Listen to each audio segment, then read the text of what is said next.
Recovery में संबंधों का बहुत अधिक महत्व है।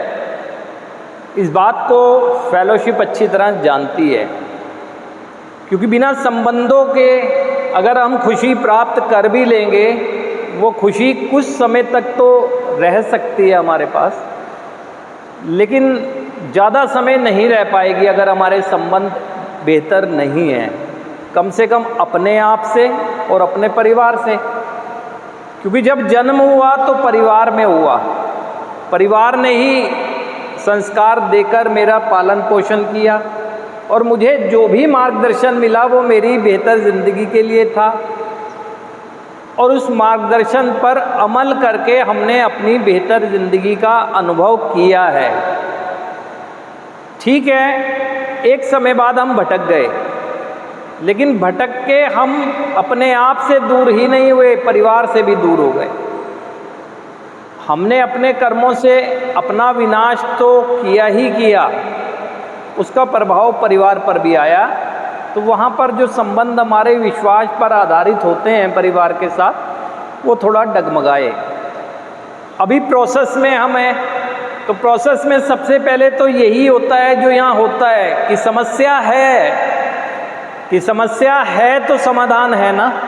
अगर हमें समस्या ही नहीं है तो हम समाधान किस चीज़ का ढूंढेंगे?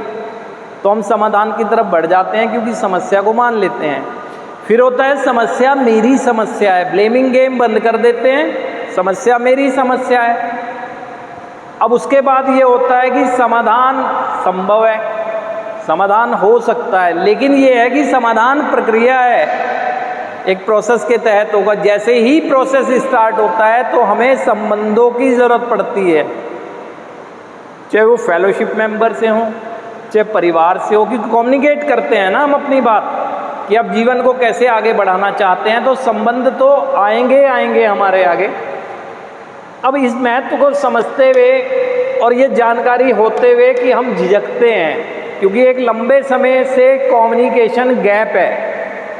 वो गैप तभी भर सकता है जब पहले आप अपनी मानसिकता को स्वच्छ करेंगे कि हाँ, हम चाहते हैं कि हमारे अपने साथ और परिवार के साथ संबंध बेहतर हों। जब गैप भरेंगे तो उसके लिए सबसे पहले, अगर आप भ्रमित भी हैं, तो कार्यक्रम में 8वां और 9वां कदम है कि हमने उन सभी की सूची बनाई जिनको हमने हानि पहुंचाई थी और क्षतिपूर्ति के लिए इच्छुक हुए।